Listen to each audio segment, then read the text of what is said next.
Assalamualaikum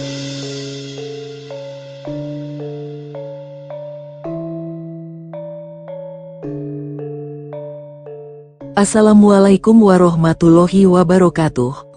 Berjumpa kembali di channel Langit Bukit Menoreh Official. Di kesempatan kali ini, akan melanjutkan cerita di video sebelumnya, sebuah cerita karya Ebes, yang berjudul, Babat Negeri Leluhur, episode yang ke-114. Sebelum kita masuk ke ceritanya, tekan dulu tombol like video ini dan jangan lupa tekan juga tombol subscribe channel ini. Dan nyalakan juga lonceng notifikasinya, agar tidak ketinggalan cerita-cerita lainnya. Dan seperti apa untuk kisahnya kali ini, langsung saja kita masuk ke ceritanya.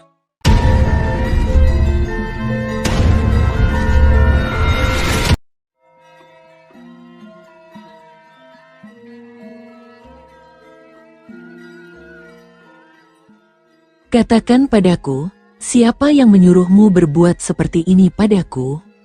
Kalau kau jujur, akan kuampuni nyawamu dan kujamin keselamatanmu, tapi kalau kau berdusta jangan harap kau bisa melihat matahari terbit esok pagi, ujar Panji Watugunung sambil terus mendekati Randupati tanpa menurunkan kewaspadaannya.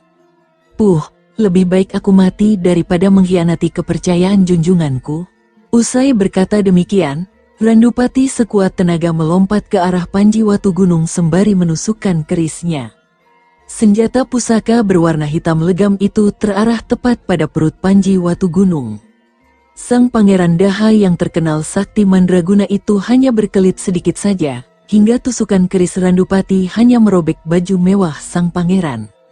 Dengan satu gerakan cepat, dengkul Panji Watugunung menghantam perut Randupati yang dalam keadaan tidak siap.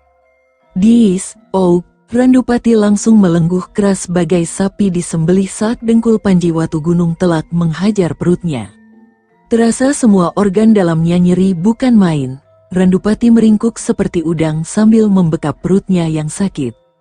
Di saat yang bersamaan, ketiga temannya juga sudah tak berdaya di tangan ketiga istri Panji Watugunung. Mereka sudah terkapar di tanah dengan tubuh memar dan penuh luka-luka. Ketiga istri Panji Watugunung sengaja tidak membunuhnya mereka karena ingin mengorek keterangan dari mulut mereka. Dewi Srimpi menyeret lawannya kemudian melemparkannya ke dekat Randupati. Begitu pula dengan Dewi Naganingrum, putri Prabu Dharmaraja itu sengaja menendang keras lawannya agar berkumpul menjadi satu dengan Randupati. Ratna Pitaloka pun juga melakukan hal yang sama. Saat mereka berempat sudah terkumpul di satu tempat, Panji Watugunung perlahan mendekati mereka tanpa mengurangi rasa waspada terhadap segala kemungkinan. Aku tanya sekali lagi, jika kalian menolak untuk menjawab pertanyaanku, jangan harap kalian berempat bisa hidup sampai esok pagi.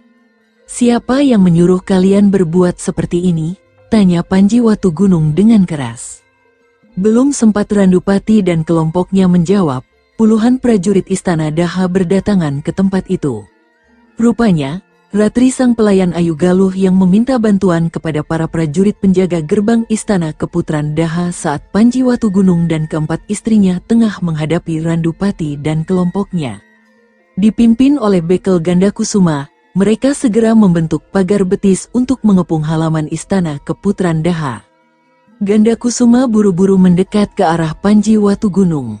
Mohon ampun bila hamba terlambat datang Gusti Pangeran Jayengrana, ujar Bekel Gandakusuma sembari menghormat pada Panji Watugunung. Panji Watugunung tidak menjawab, hanya mengangkat tangan kanannya pertanda bahwa dia memaklumi. Gandakusuma yang merasa bersalah hanya kembali menghormat pada Panji Watugunung lalu mengalihkan pandangannya ke arah Randupati dan kelompoknya. Kenapa masih diam? Cepat jawab pertanyaan Gusti Pangeran Jayengrana, hardik Bekel Gandakusuma dengan mata melotot ke arah Randupati. Namun Randupati masih tetap diam seribu bahasa. Rupanya dia berniat untuk tutup mulut mengenai pertanyaan itu. Bekel Gandakusuma yang kesal langsung melesat cepat ke arah Randupati kemudian menampar pipi Randupati dengan keras. Plaak, Randupati melotot lebar menahan sakit saat tamparan keras Bekel Gandakusuma membuat dua giginya tanggal dan bibirnya pecah. Meski kesakitan, Randupati hanya bisa menahan diri. Puluhan prajurit yang mengepung mereka tidak mungkin membiarkan mereka lolos jika dia berani melawan. Mendapati Randupati masih bungkam, bekel Gandakusuma dengan cepat menendang perut sang pengalasan Pangeran Suryanata itu dengan keras. Bekel prajurit itu tidak segan-segan menyiksa Randupati dan kelompoknya tanpa ampun. Dia terus memukuli, menampar dan menghajar mereka satu persatu sampai Randupati dan kelompoknya yang berusaha keras untuk bertahan mulai goyah pendiriannya. Rasa sakit yang mereka rasakan mulai membuat mereka berpikir untuk menyerah. Seorang di antara mereka berempat merangkak untuk meminta ampun kepada Panji Watugunung. "Ampuni nyawa hamba Gusti Pangeran. Mohon ampun Gusti Pangeran," hibah salah satu dari kelompok Randupati sambil merangkak ke arah Panji Watugunung. Randupati yang tengah kesakitan segera bergerak mendekati temannya itu. "Adik, jangan pernah coba untuk berkhianat. Majikanku tak akan mengampuni nyawamu," ancam Randupati dengan keras. "Aku tidak mau mati," konyol Randupati. "Gusti Pangeran Jayengrana sudah menjamin keselamatanku. Minggir kau, jangan halangi jalanku," ujar si lelaki bertubuh gempal yang babak belur wajahnya akibat dihajar bekel Gandakusuma. Dia mendorong tubuh Randupati yang mencekal lengannya. Merasa tidak bisa mencegah terjadinya pengkhianatan terhadap majikannya, Randupati diam-diam merogoh pisau kecil di balik bajunya. Lantas dengan cepat dia menusuk perut kawannya itu.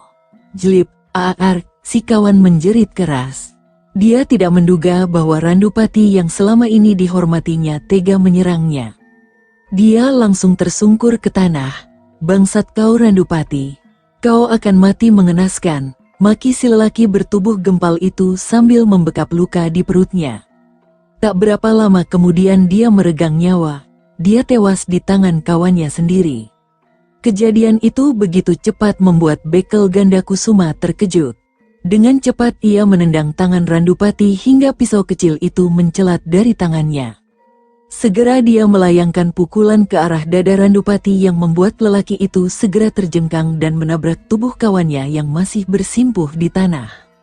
"Rupanya kau benar-benar cari mati," hardik bekel Gandakusuma dengan geram.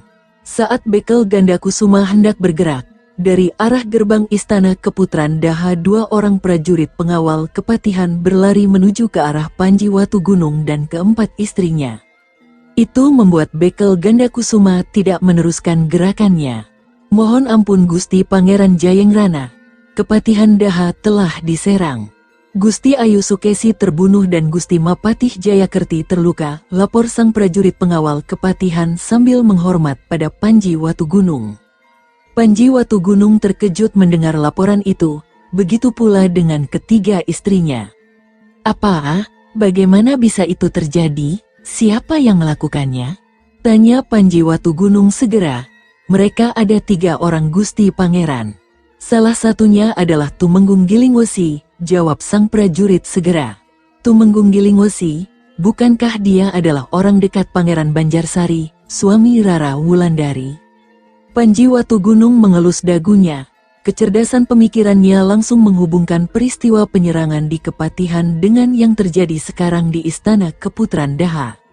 Benar ucapan Gusti Pangeran Jayengrana, namun Tumenggung Gilingwesi dan orang-orangnya sudah tewas di tangan Gusti Mapatih Jayakerti meski harus dibayar dengan luka dalam yang cukup serius Gusti Pangeran. Bukankah dia adalah pengalasan Pangeran Suryanata? Ucap sang prajurit yang mengenali Randupati. Sontak saja ujaran itu membuat semua orang menoleh ke arah Randupati. "Dari mana kau tahu kalau orang itu adalah pengalasan Pangeran Suryanata, wahai prajurit Kepatihan?"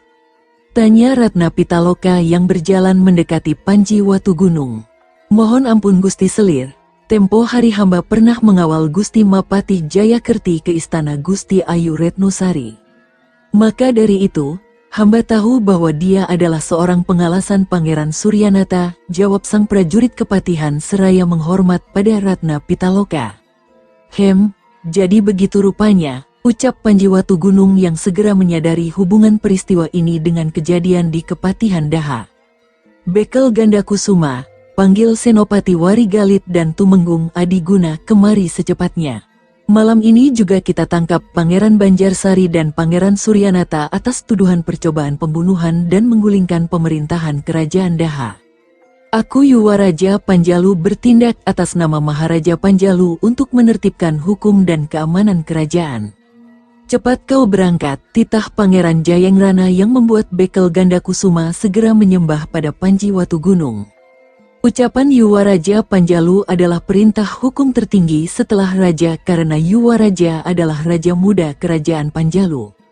Sendiko dawuh Gusti Pangeran, ucap bekel ganda kusuma dengan cepat lalu meninggalkan tempat itu untuk memanggil Senopati Warigalit dan Tumenggung Adiguna. Bagaimana dengan mereka Kakang? Tanya Ratna Pitaloka seraya menunjuk ke arah Randupati dan kedua temannya yang masih bersimpuh di tanah. Masukkan mereka ke penjara, biar mereka merasakan hukuman atas perbuatan mereka. Prajurit, bawa mereka bertiga ke penjara kota Raja Daha, perintah Panji Watu Gunung segera. Randupati segera digelandang ke penjara kota Raja Daha, sementara kawannya yang tewas diurusi oleh para prajurit keputran Daha. Malam itu suasana istana Daha gempar dengan peristiwa yang terjadi. Senopati Warigalit yang baru saja datang, langsung diperintahkan oleh Panji Watu Gunung untuk menangkap Pangeran Banjarsari di kediamannya. Bersama Tumenggung Ludaka dan ratusan orang prajurit segera bergerak cepat menuju Puri Rara Wulandari di barat kota Raja Daha. Sedangkan Tumenggung Adiguna beserta Tumenggung Landung mengikuti langkah Sang Yuwaraja Panjalu bergerak cepat menuju ke arah Puri Ayu Retnosari yang ada di sisi selatan kota Raja Daha. Kedatangan para prajurit Panjalu dalam jumlah banyak membuat para penjaga Puri Ayu Retnosari terkesiap kaget. Mohon ampun Gusti Tumenggung, ada apa gerangan hingga membawa banyak prajurit ke tempat ini? Tanya seorang prajurit penjaga gerbang Puri kediaman Ayu Retnosari pada Tumenggung Adiguna. Bilang saja pada Pangeran Suryanata untuk menemui kami sekarang. Jika tidak, jangan salahkan kami jika memaksa kami untuk masuk ke dalam Puri, jawab Tumenggung Adiguna sambil memilin kumisnya yang memutih. Meski sudah sepuh, tapi Tumenggung Adiguna adalah salah satu dari sekian orang yang ikut berjasa dalam menata Panjalu di awal masa berdirinya hingga membuat banyak orang menghormatinya. Mendapat perintah seperti itu, apalagi melihat Pangeran Jayangrana ada di belakang Sang Tumenggung membuat si prajurit penjaga Puri Ayu Retnosari segera beringsut mundur lalu masuk ke dalam Puri. Di dalam Puri ternyata hanya tinggal Ayu Retnosari saja. Karena begitu kabar penyerangan terhadap keputran Daha tersebar, Pangeran Suryanata langsung kabur dari Puri Agung itu. Ayu Retnosari yang ketakutan hanya memeluk tubuh putri kecilnya. Sang prajurit penjaga Puri Agung Ayu Retnosari segera kembali ke arah pintu gerbang dan melaporkan kejadian itu pada Tumenggung Adiguna. Mendengar laporan itu, Tumenggung Adiguna tidak serta-merta percaya begitu saja. Dia segera memerintahkan kepada para prajurit Panjalu untuk menggeledah Puri Agung. Puluhan prajurit bergerak sesuai perintah Tumenggung Adiguna. Mereka menggeledah seisi Puri Agung Ayu Retnosari namun tidak juga menemukan Pangeran Suryanata. Mohon ampun Gusti Tumenggung, sepertinya Pangeran Suryanata sudah kabur. Seorang dayang melihat melompat ke atas tembok barat Puri Agung ini, lapor seorang prajurit pada Tumenggung Adiguna. Kerahkan pasukan kita, kejar pengkhianat negara itu. Cari dia hidup atau mati, perintah Tumenggung Adiguna yang membuat 10 prajurit istana Daha segera bergegas bergerak mengejar arah pelarian Suryanata. Tumenggung Adiguna lantas menggiring Ayu Retnosari untuk menemui Panji Watu Gunung dan para perwira tinggi prajurit Daha. Nyimas Retnosari, katakan terus terang saja kemana perginya suamimu Suryanata? Tanya Panji Watu Gunung dengan nada suara rendah. Ayu Retnosari yang ketakutan hanya bisa menangis sesenggukan sambil memeluk tubuh putri kecilnya yang baru berusia 1 surya sengkala. Aku tidak tahu Kang Mas Pangeran, tadi sore dia masih di sini, makan malam bersamaku. Setelah itu menidurkan keponakanmu ini, lalu tiba-tiba saja kau datang bersama para prajurit kemari. Apa yang sebenarnya terjadi? Tanya Ayu Retnosari yang memang tidak tahu apa-apa. Usai menghela nafas panjang, Panji Watugunung lalu menerangkan peristiwa yang terjadi di Keputran Daha juga hal yang menimpa Mapatih Jayakerti. Ayu Retnosari terkejut bukan main mendengar ucapan Panji Watugunung. Segera dia bersujud kepada Panji Watugunung, "Ampuni aku Kang Mas Pangeran Jayengrana. Aku sama sekali tidak tahu menahu tentang apa yang dilakukan oleh Kang Mas Suryanata. Aku mohon, ampuni aku Kang Mas Pangeran Jayengrana," ujar Ayu Retnosari sambil menangis terseduh-seduh. Melihat itu Panji Watugunung segera berdiri dan menegakkan tubuh saudari iparnya itu. "Sudahlah Nyimas Retnosari, aku tahu kau tidak bersalah. Permasalahan ini hanya suamimu saja, tidak melibatkanmu. Namun untuk saat ini, aku minta kau tetap tinggal di Puri Agungmu ini. Akan ku tempatkan penjaga khusus untuk menjaga kemungkinan Suryanata kembali," ucap Panji Watugunung yang membuat Ayu Retnosari menghaturkan terima kasih berulang kali. Sementara itu di barat tapal batas kota Raja Daha, seorang lelaki bertubuh tegap mengenakan pakaian hitam yang lusuh dengan sebagian penutup kepala kain bolong-bolong nampak terus berlari menuju ke arah dermaga Sungai Brantas. Sebentar-sebentar dia menoleh ke arah belakang seperti ketakutan. Begitu sampai di dermaga Sungai Brantas, dia segera melompat ke atas sebuah sampan kecil yang tertambat di dermaga penyeberangan itu. Seorang lelaki bertubuh gempal yang berada di atas sampan langsung mendayung sampan kecil bergerak menjauhi dermaga penyeberangan. Bersamaan dengan itu, 10 orang prajurit Istana Daha yang mengejar sampai di tepi Sungai Brantas. Mereka yang membawa obor melihat sebuah sampan kecil bergerak langsung mengenali bahwa itu adalah Pangeran Suryanata. "Hai, itu dia!" teriak seorang prajurit sambil menunjuk ke arah sampan kecil yang hampir sampai ke tengah Sungai Brantas. Seorang prajurit segera melemparkan tombaknya ke arah sampan kecil itu. Wuuk! Namun si lelaki bertubuh gempal yang mendayung sampan kecil itu dengan cepat memutar dayung sampannya lalu menangkis tombak yang mengincar nyawa mereka. Traak, tombak berbelok arah dan masuk ke Sungai Brantas. Karena gelap malam yang memangkas jarak pandang, sampan kecil itu menghilang di balik gelapnya malam dan riuh arus Sungai Brantas. Para prajurit Istana Daha memutuskan untuk kembali ke istana sementara sampan kecil yang lolos dari serangan tombak mulai menepi di seberang sungai. Lelaki berbaju hitam lusuh itu yang tak lain adalah Suryanata segera naik ke daratan diikuti oleh orang yang mengiringi perjalanannya. Mereka buru-buru menuju ke sebuah warung makan yang ada di barat dermaga. Seorang lelaki tua nampak muncul dari kegelapan malam sambil menuntun sepasang kuda.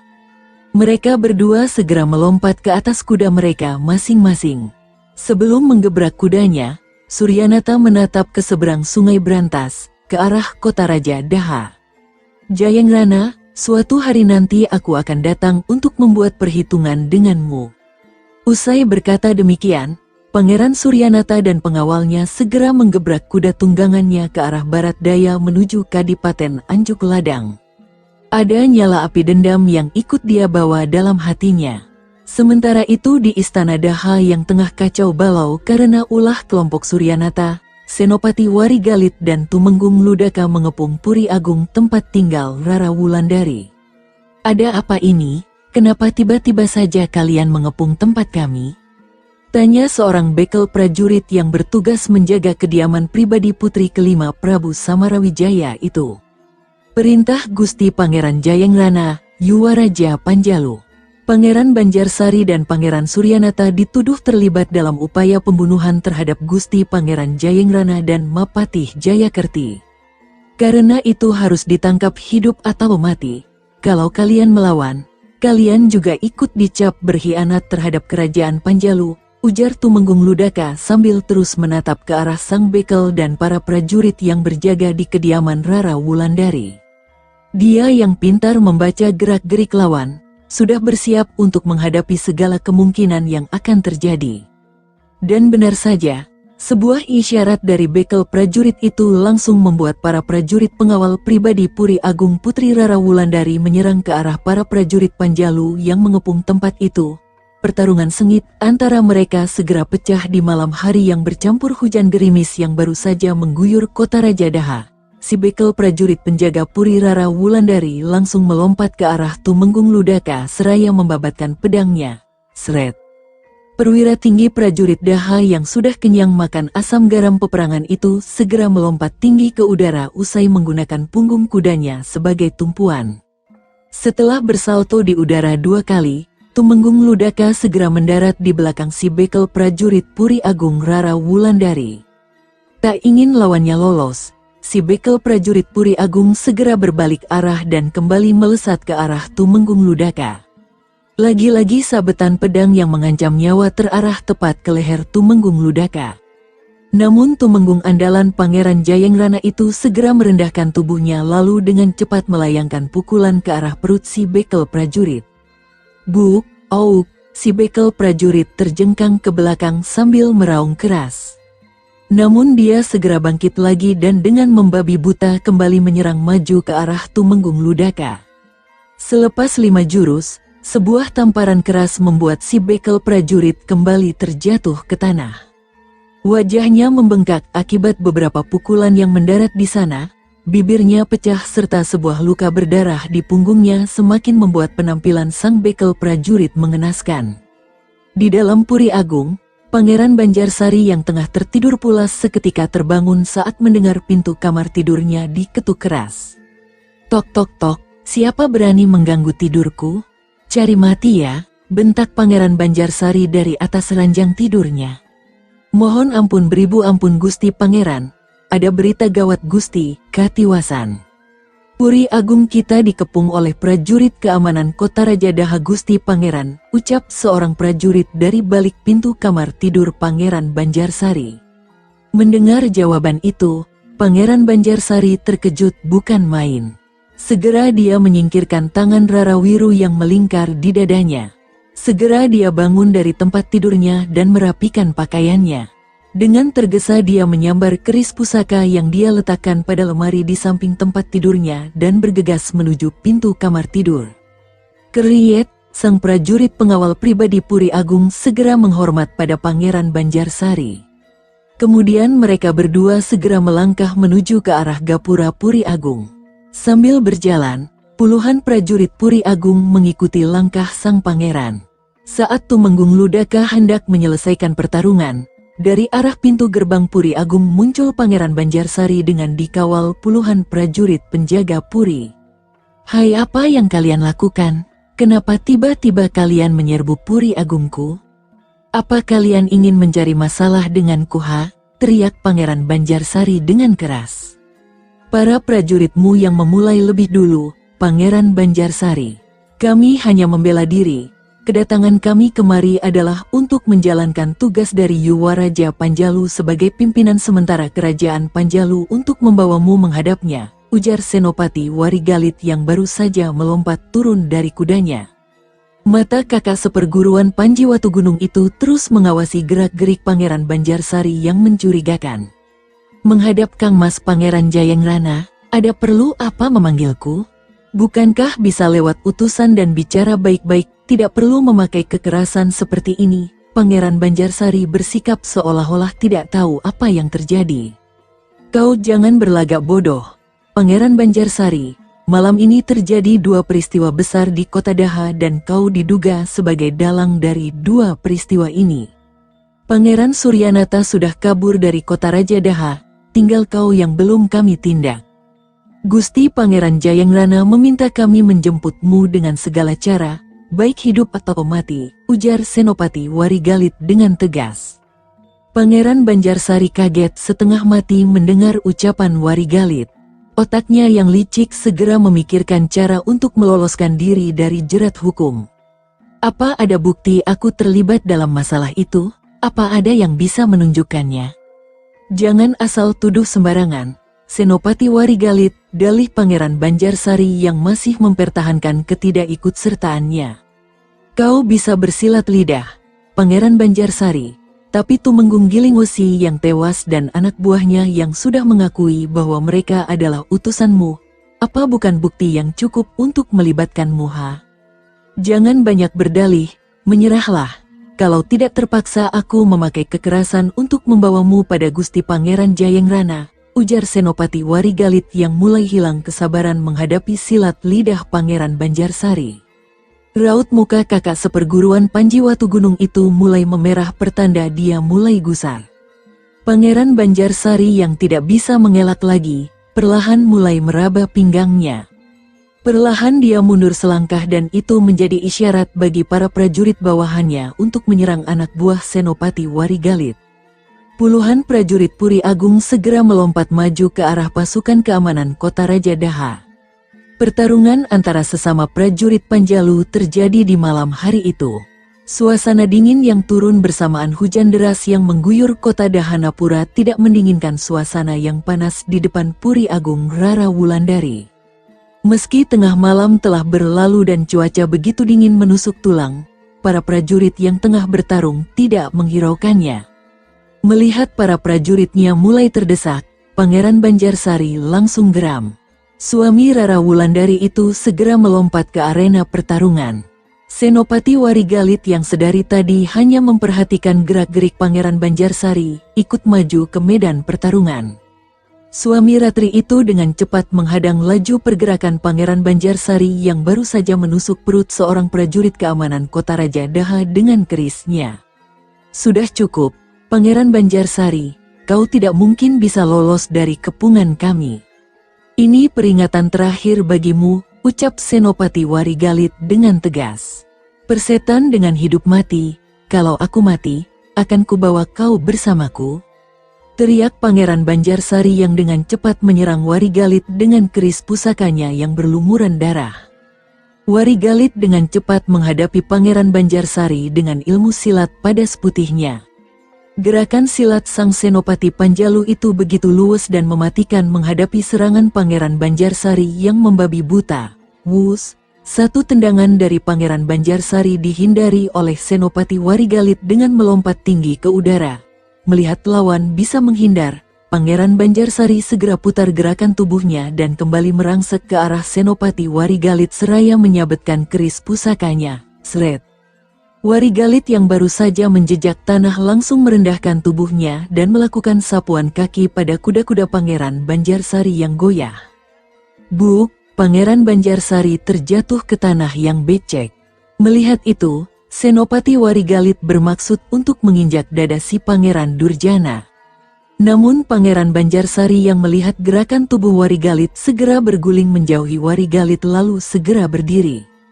Baju dan tubuh Pangeran Banjarsari penuh dengan lumpur dan rumput. Sudah tidak terlihat lagi bahwa dia seorang pangeran istana Daha. Dengan gusar, Pangeran Banjarsari mengusap lumpur yang mengotori wajahnya. Sorot mata tajam penuh hawa nafsu membunuh tercermin dari wajah suami Rara Wulandari itu. Ia pun lantas menyarungkan keris pusakanya di pinggang. Tangan pangeran muda itu segera menangkup di depan dada. Rupanya dia berniat mengeluarkan ilmu kanuragan andalannya. Dari kedua telapak tangan muncul asap putih tipis disusul oleh sinar biru yang dingin. Tubuh Pangeran Banjarsari yang penuh lumpur dan rumput bergetar hebat. Melihat lawan hendak mengeluarkan ajian andalannya, Senopati Warigalit segera bersiap. Sebelah tangan kanannya segera menangkup di depan dada. Sambil membaca mantra ajian tapak Dewa Api ajaran Empu Sakri, pucuk pimpinan prajurit Kayuwarajan Kadiri itu mengerahkan tenaga dalam tingkat tingginya.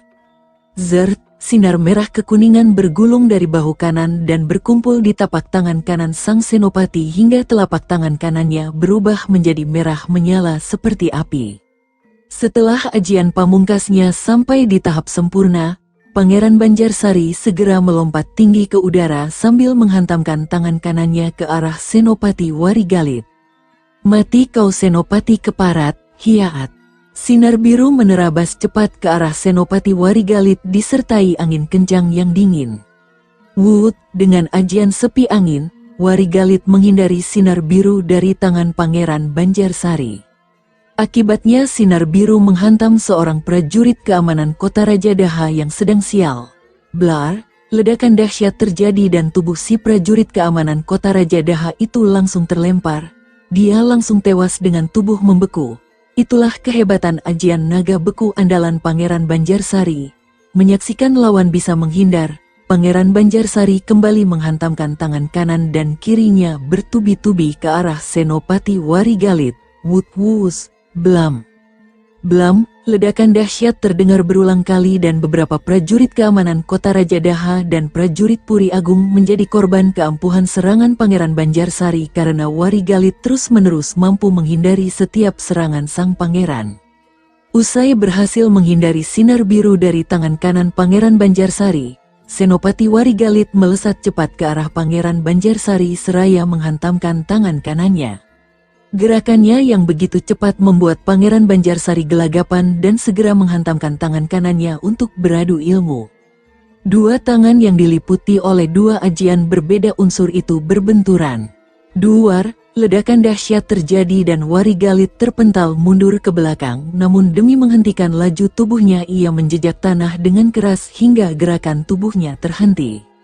Tangan kanannya kesemutan akibat benturan tadi. Sementara itu Pangeran Banjarsari terlempar jauh ke belakang dan menabrak tubuh seorang prajurit Puri Agung. Dia roboh dan muntah darah segar. Tingkatan tenaga dalam yang jauh di bawah Senopati Warigalit membuat pangeran muda itu menderita luka dalam serius. Dengan sisa-sisa tenaga yang dimilikinya, Pangeran Banjarsari mencoba untuk bangkit tapi dia limbung hingga kembali jatuh ke tanah. Tumenggung Ludaka yang tak jauh dari tempat itu langsung melesat cepat ke arah Pangeran Banjarsari kemudian menempelkan pedangnya ke leher sang pangeran muda. Bergerak sedikit saja maka akan putus lehermu, Durjana. Ancam Tumenggung Ludaka dengan bengisnya. Hentikan pertempuran. Kalau tidak nyawa junjunganmu akan berakhir saat ini juga, sambung Tumenggung Ludaka yang membuat semua orang seketika menghentikan pertarungan. Pangeran Banjarsari yang sudah tidak berdaya hanya bisa pasrah saja menerima perlakuan para prajurit keamanan kota Raja Daha yang segera mengikat tubuhnya. Begitu juga para pengikutnya yang segera melemparkan senjata sebagai tanda bahwa mereka telah menyerah. Bawa mereka semua ke Balai Paseban Agung Keraton Daha, perintah Senopati Warigalit segera. Hari menjelang pagi saat Pangeran Banjarsari dan pengikutnya digiring ke Balai Paseban Agung Keraton Daha dalam keadaan terikat. Di Balai Paseban Agung, Panji Watugunung dan para pembesar istana Daha telah berkumpul. Mapatih Jayakerti yang sudah bisa berjalan meski masih merasakan sakit akibat luka dalam yang diterima saat berhadapan dengan Tumenggung Gilingwesi juga turut hadir di Balai Paseban. Para Nayaka Praja beserta para punggawa istana diam seribu bahasa saat Senopati Warigalit mendorong tubuh Pangeran Banjarsari ke lantai Balai Paseban Agung. Wahai para punggawa istana Daha, aku minta maaf jika aku mengganggu waktu istirahat kalian. Malam ini telah terjadi dua peristiwa percobaan pembunuhan terhadapku dan Mapatih Jayakerti. Dari para pelaku yang terlibat, mereka semua digerakkan oleh Pangeran Suryanata dan Pangeran Banjarsari, ucap Panji Watugunung yang segera membuat kehebohan di kalangan para pejabat istana Daha. Mereka segera saling berbisik hingga suasana menjadi riuh.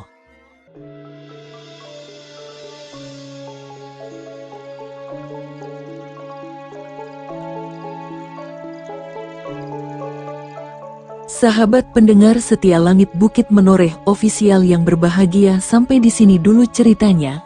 Bagaimana kelanjutan kisahnya? Nantikan kelanjutan cerita ini di video berikutnya. Agar tidak ketinggalan kelanjutan cerita ini, klik tombol subscribe channel ini dan nyalakan juga lonceng notifikasinya. Wassalamualaikum warahmatullahi wabarakatuh.